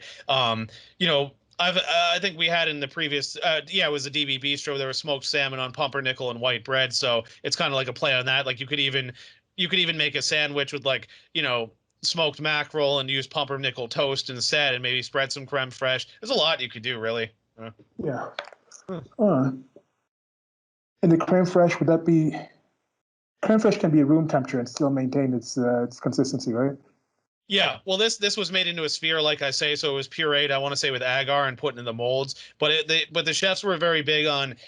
They wanted the spheres to be still somewhat delicate, so when you press into it, it's almost like soft cheese. Like it holds its shape, but it's not like you're not like if you put too much in, it's going to be like you're cutting into rubber. They don't want that. Like it's not a Yeah. gummy bear. The idea is that it's enough to sort of hold it together, so it stays like this nice sphere on the plate, but you can still sort of scoop into it and eat it with the other stuff. It's nice.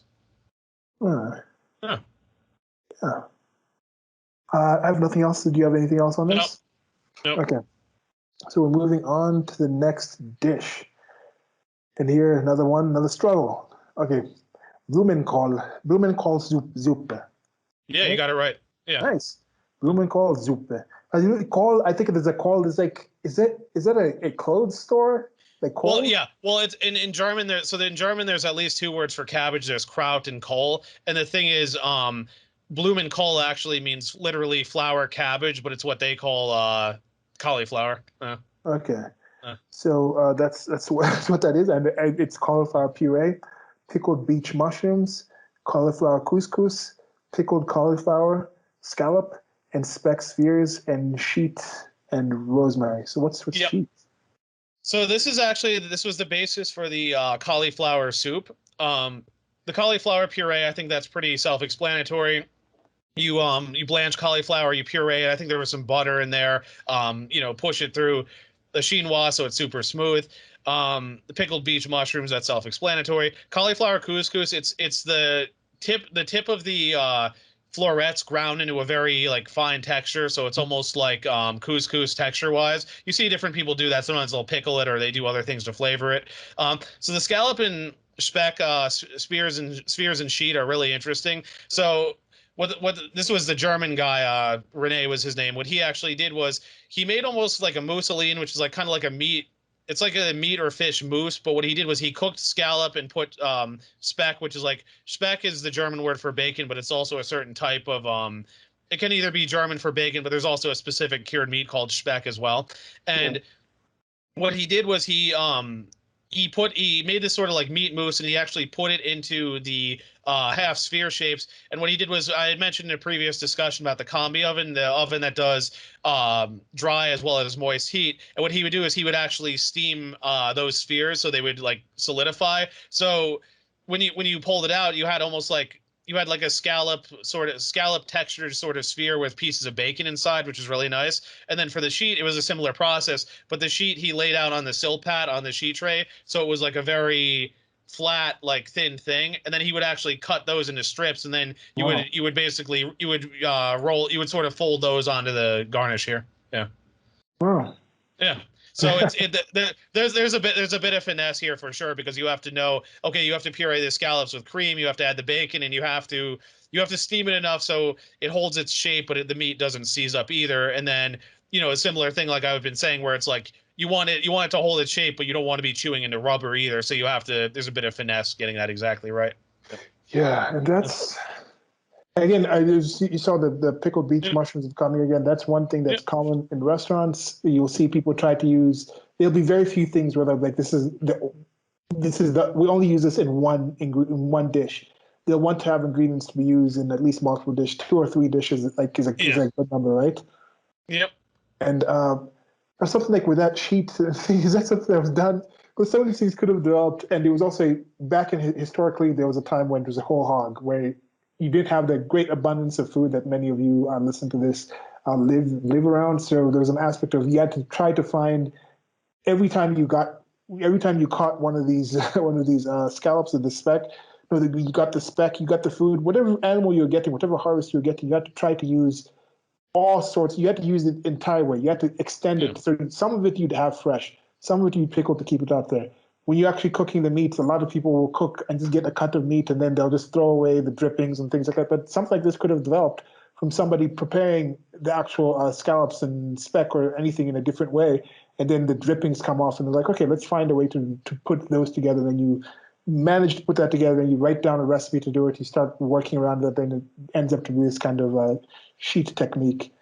And I don't know, there's other things being developed. Like we've talked about this in passing, where there's some, I forget the chef's name again. You might be able to remind me. That one chef who's really doing like the high level, using all kinds of technology to try and develop brand new ways of like eating certain foods and things like that. Well, I mean, originally Ferran Adria, the Spanish chef, he was famous for this, but then El Bulli, that was his restaurant in Spain, but then other people started emulating that. So there was like the Fat Duck in England, which is that's the one that I was telling you about. You have the candy where you can eat the wrapper on. Like other people started sort of emulating that in different ways. But Adria was like the guy who was sort of known for pioneering it, I would say. Yeah. And how old is the sous vide? Since that's a recent development. That's a good question, because the thing is, remember, sous vide means under vacuum, and the name comes from the fact that you used to always vacuum seal the bags. And vacuum sealing has been around a long time, but I think someone figured out that like, okay, if you can put something in a vacuum sealed bag but cook it at the lower temperature. I'm trying to. I mean, it's a few decades old. I mean, it's fairly recent. Like I say, vacuum sealing's been around a long time. But I'd have to look up exactly when it started. I'm not 100%. Okay, so checking this up, we have the interwebs available. So they have the history of sous vide explained and Cooks Illustrated. I don't know if I should check here or if I should go to the actual sous vide. There's like a sous vide tools.com also has a complete guide to the history of sous vides. I think I might leave both the links in here for y'all to see. So Benjamin Thompson, in the beginning, the man who we can thank for the invention of the sous vide is one Benjamin Thompson, a physicist who conducted many experiments on the transfer of heat. Thomson stumbled upon the method almost by accident in 1799, attempting to see if he could roast meat in a machine which he had created to dry potatoes. Interesting. Yeah. He placed the shoulder of mutton in the machine and left it for 3 hours before giving up and leaving the shoulder to the maids. The maids then left the mutton in the machine overnight with the intention of cooking it the next day, and they discovered the shoulder fully cooked. Wow. But more importantly, perfectly done. In Thompson's words, the meat was not merely eatable, but perfectly done, and most singularly well tasted. People used to use the language so much better than they do in general. Maybe they did. Maybe it's because the reason we're hearing what Thompson said is because he was a physicist who said this. So he was probably in a high level of high usage of English. So the average person at that time would also probably be speaking like the average person we have on like Instagram or social media. So let me not just say like, oh, everyone back then was speaking in high prose. That's not the case. Many people were literate to begin with.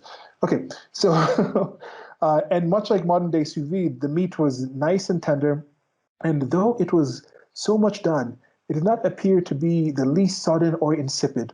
On the contrary, it was uncommonly savory and high flavored. That's amazing. Sounds just like sous vide to us. While Thompson used air in the heat transfer medium instead of water, it's definitely sous vide, and he even noted that the method had loosened the fibers of the meat and commented that on how the juices had been retained. I personally have never had sous vide. It definitely looks like one of the things that I will invest in very early once I get some kind of primary place where I'm living in a home and be like, okay, I can have a thing. But yeah, it's how often have you had sous vide? Like, when was the first time you had it? Or, you obviously had it in this restaurant, but yeah, any other place? Well, Les Spalier, where I did my externship, you figure that was like 2007. I think that's when I first worked with it. Like we cooked eggs sous vide. I'm trying to remember what else. Eggs are pretty easy because you just do it like longer period of time, and it's like they come out very delicate. Like the whites are still sort of runny too, but the yolk is like completely runny. You cook the whites enough so they hold together, but it's like they're still very soft. Barbaloo, that was 2009. We had the egg cream, which I described. They did that there as well. I mean, there was other stuff being made. I didn't personally prepare it, but like there were different meats and things. I know when I worked at Eddie and the Wolf, the place after this, we had short ribs. We did sous vide. They were cooked for like 48 hours or something. So I mean, wow. It's fairly it's become a fairly common process. Oh, I remember when I ate at Cafe Gray too, and that was open. That was like 2008 or so. I remember they were doing sous vide short ribs. So it's like, I think it's been a fairly common thing for a number of years now.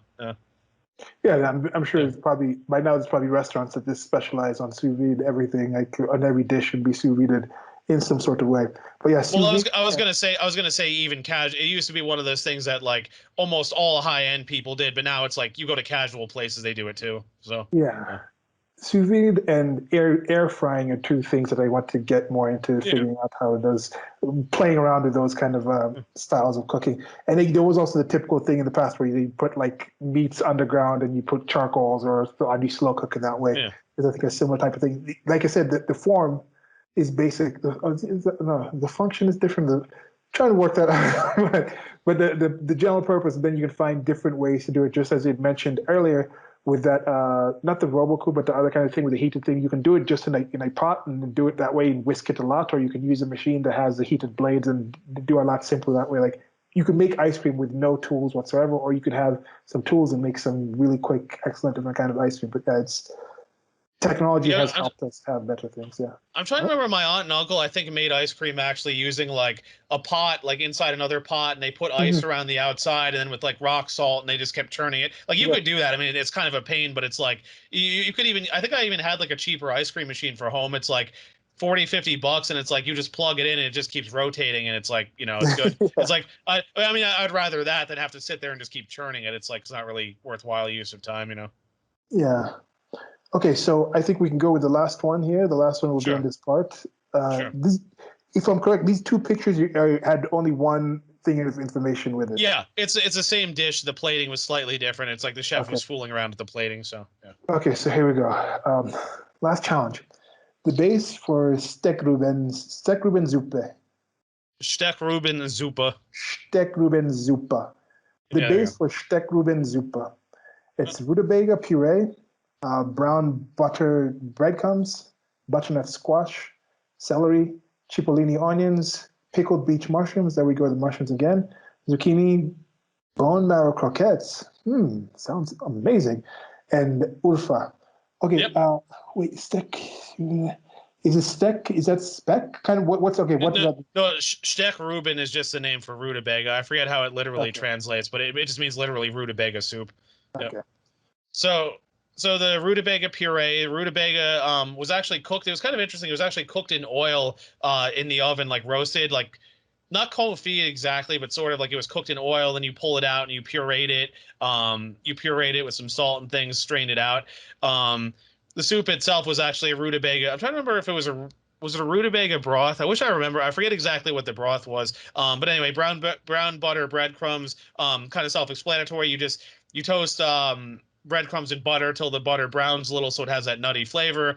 But butternut squash is actually diced into cubes, and then you saute it. So that's how you cook it. Cipollini onions, if I remember correctly. Just raw cipollini onions sliced thin.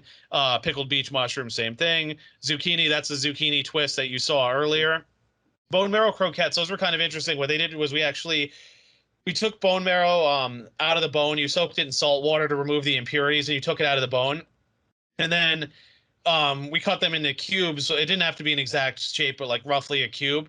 And then you would bread them flour, egg, breadcrumb, and you'd actually freeze them. And then we had a certain technique where we would throw them frozen into the fryer, but we'd cook them through enough that the inside would melt, but like enough that it Oh, still held together. And then that was put on the base here.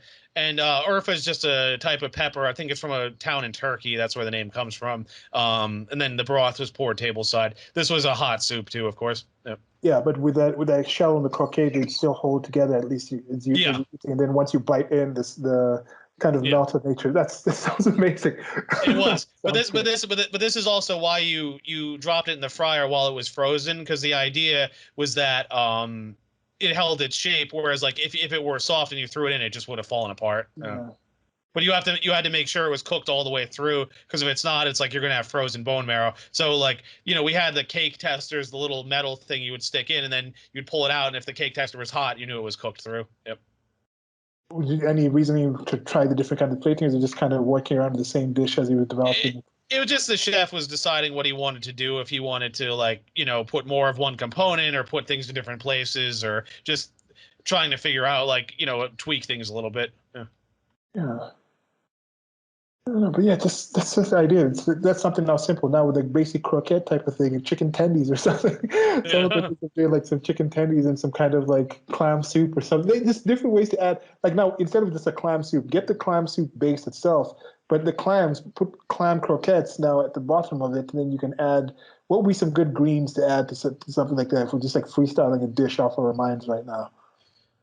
I'm trying to think. I mean, because this is more of like a root vegetable thing. So greens, I don't know, because greens, you also have to realize if you're pouring in hot broth, it's going to affect them. I mean, maybe something with broccoli, maybe. I don't Yeah.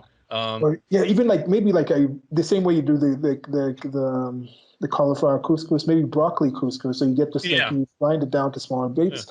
Now instead of using kernels of corn, you could use like some baby corn in there. And what Yeah. would be a good flavoring to add to something like a clam soup? Even just like go like Old Bay or something. Just something that could just be something to do. Now, and of Yeah. course, with the clam croquettes, instead of just clam itself, you can even do the same kind of process where maybe you puree the clam down, put some flavoring in there, and do the same exact process here where if it's pureed, you freeze it and then bring it out and fry it, and that can be Well, something. you could. It just occurred to me you could probably even do a foie gras croquette, but Yeah, the yeah, it yeah, would be well, but but I was gonna say the end result would be a little different because remember foie has more fat and less protein than bone marrow has, so you would have to yeah. alter the technique a little bit where like you would have to find a way to fry it quickly enough to bread it, but not so much the inside just like implodes completely because then the thing's gonna fall apart. So whereas like bone marrow because it's frozen solid, it's protein and fat. You can cook it long enough where it's cooked through, but it still holds the shape. So you'd have to tweak your technique a little bit to get exactly that. But I mean, it's doable for sure. Yep. Yeah. You then had foie here. If I'm remembering correct from the stuff, there was some foie somewhere in this, right? Was Yeah, there? there's a few foie dishes coming up. Yeah. Get that. But Stephen, as I mentioned, is human foie gras, and he really likes it. We definitely will have a separate one on this in addition. As we mentioned, we'll have something going out talking about just the dishes, but there's other things we're finding, just food-related things that we might want to discuss as part of the series. Like he sent me a story about people doing more like humane forms of getting the foie gras, fattening up the geese and the ducks and things like that. Yeah. Yep. I don't know. So I think that's it for this first part. We've got Yep. about an hour and a half, so I think we'll wind it down here and pick it up. As you mentioned, there's a lot in here. It's been as enjoyable as I thought. I'm scrolling down in the actual document. I don't even have a quarter in there, so this might actually be the first four-parter. We'll Yep. play it by ear, but it should be good. We'll Yep. release these every once a week. Maybe if we do them more, we'll figure out a different kind of schedule. But we actually are discussing. I've said this before on my channel, and I discuss certain things and plan things. But now in this team environment, I got Steven with me here. He's been a regular and part of the channel pretty much. So we'll get these up and going. We have lists of people coming up, people who have shown interest. All you people, guys, gals, and everything else in between that have been listening, thank you all very much for this. Much appreciated on my part. And Stephen, what else do you have to say about this and just the series and how it's been going? Oh, I mean, of course, I've really enjoyed doing it. Again, I mean, even though this place closed years ago, I had a lot of fond memories. I'm hoping some of you see these dishes and feel inspired. I mean, I always feel inspired going back and looking at some of this stuff. Honestly, definitely, I was always very enthusiastic about all the food here. I mean, even though I don't cook professionally anymore, and again, based on our conversation in this, I mean, I'm hoping someone goes out and tries to replicate some of this or tweaks it or create something new altogether. So hopefully, if we can make that little difference in the world, it'd be really great. Yeah. Okay, now that you mentioned it, is there any restaurants that you know of in New York City or maybe anywhere else, but you'd be more familiar with New York City that are similar to this, that would get some similar type of dishes? I know you mentioned some of the people who worked here still have other places, but what would your suggestion be? Well, there's actually another high-end Austrian place. It's called Walsee. I haven't been there yet, but it's I want to say it's in the West Village. I remember like Walsee was kind of like our rival because it's like we were both like higher-end Austrian places. Walsee is still around. I know someone who worked there. He told me the food was like a little more old school, whereas this was a bit more modern. I haven't been there. I mean, there is modern stuff there too, but I'd like to check that out at some point just to see, sort of compare and contrast. If that's a Michelin or is that like That just is straight? a one Michelin star. That Okay, because so yeah, very competitive. this and that were the only Austrian places that had a star. I think At some point, I think there may have been one other, but there aren't a lot of high-end Austrian places in the city at all. Yeah, I've personally never been to a fully fledged, just outright Austrian place. Let us know if y'all have been to an Austrian place and you find this is more Austrian. Or Stephen did mention there are many different influences Yeah. towards this, and this is the same thing with Europe. It's a very diverse place, despite what some people might want to seem. Like we're even within the country. Like if we were doing it, we will get back to more like Italian food places. But Italian food itself, from my experience of living there, there's a difference between Calabrian food versus this is food from the Piedmont region, from the food from like Sicily. Like it's almost entirely different foods. Yeah. Like in some places they just don't eat what other people do in other areas because Yeah. they're very tied into the seasonality of what grows in the area. There's a very close connection with that, and that's been brought up in their culture where there's something that I remember seeing here in Kenya that really struck me in a different way that I kind of understand more now as I've thought of more into what food means to people. Like you are what you eat in that kind of sense. Where, and you go in the past where some foods have taboos. Some religions come up for various reasons in the past where they found like pork to be a thing they don't eat.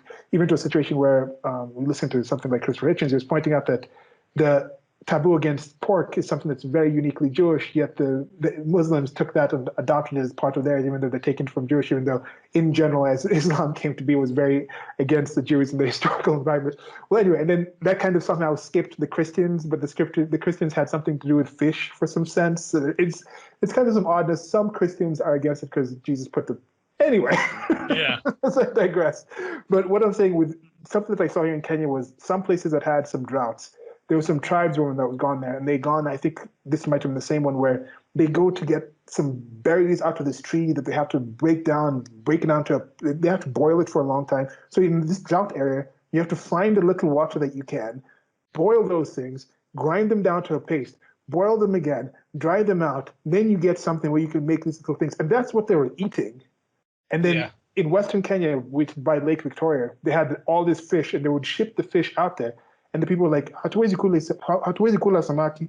They were saying that in Swahili, like, we can't eat fish. Like, they're like, it's not part of our culture. I'm like, you're gonna die? Rather, but there's something about it in their culture that for them, that was the food that they eat, the food from the land, it's who made them. And it even goes past that, where certain diets that they do right now do what's it called, the paleo diets and things like that, where certain people, due to your actual genetic selection living in certain areas, you're going to have a different reaction, positive reaction to certain food. Certain cultures, entire cultures, you have them lactose intolerant, or certain foods, they have a higher allergy to it because it's just not been selected in the genetics. So there's some aspects of that, but I'm really glad to see some time when those boundaries, as I mentioned before, have been broken down and we can get to these places. And I don't know, Stephen, did this food speak out to you when you first met it due to your Austrian origin? Well, it definitely did because, like I said, I took an interest in my Austro-German heritage. Plus, I thought like it combined elements of the higher end French stuff, which I like as well. Because the place I'd worked at before was more on the casual side, and I wasn't really a big fan, like in retrospect, of that style of cooking where it's like don't get me wrong, they put out good food, but it's like you're feeding 600 people, so there's a certain point where it's simpler food that you have to churn out. Whereas here, it can get intense because you had 3, 4, 5 people feeding 70, but at the same time there's a little bit more creativity and composure in the plates, and to me that was just way more interesting. Like I would rather put out a few plates like this and churn out like 100 salads that are all kind of like simple. I mean, that whole style wasn't for me. Now people have made the argument to me that the former is better in terms of profitability. Like you open a restaurant like that, you're going to make a lot more money, and that goes to the whole point about the misconception people have about like fine dining restaurants don't make much money. Like